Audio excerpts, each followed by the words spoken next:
2004, c'est ça, j'ai eu le diagnostic de cancer de la prostate et j'ai été opéré en début décembre 2004. Au bout de 5 ans, quand mon taux d'APS était trop élevé, il n'y avait plus rien à faire sauf d'attendre que les métastases se développent plus et là, j'aurais eu de la chimio. Mais c'est pas agréable d'être assis chez soi, on est devant un mur, puis on attend que les métastases se développent. C'est pas intéressant.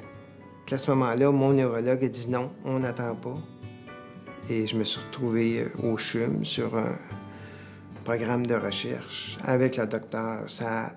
Grâce à la recherche, on avait quelque chose qu'on pouvait lui offrir qui sort des médicaments, qu'on essaie de voir s'ils peuvent prolonger la vie et retarder les symptômes, tout en sachant qu'un jour, on aurait besoin de la chimiothérapie. Et il nous offrait ce qu'il y a de plus récent, pas ici, au monde.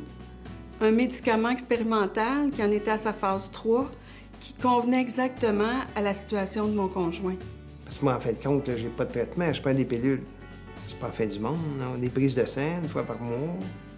Ça m'handicape pas, là. Je fais tout ce que je veux, tout le temps. Puis pas de chimio. J'ai regardé ma barbe, mes cheveux, mais un peu. Voilà. J'ai tout surmonté, la tête baissée. Si je redescends la côte, ce sera la tête haute. Notre défi actuellement, c'est de trouver des moyens de retarder les symptômes, la progression de la maladie, tout en sachant que la chimiothérapie est là, qu'on doit l'utiliser à un moment donné. Être atteint d'un cancer, évidemment, ça change la perception qu'on a de la vie. Tes priorités changent un peu. Tu es plutôt porté à faire ce que tu aimes faire là et pas le remettre au lendemain. Nous, ça fait 35 ans qu'on vit ensemble, Donald et moi. On a l'intention de vivre encore longtemps.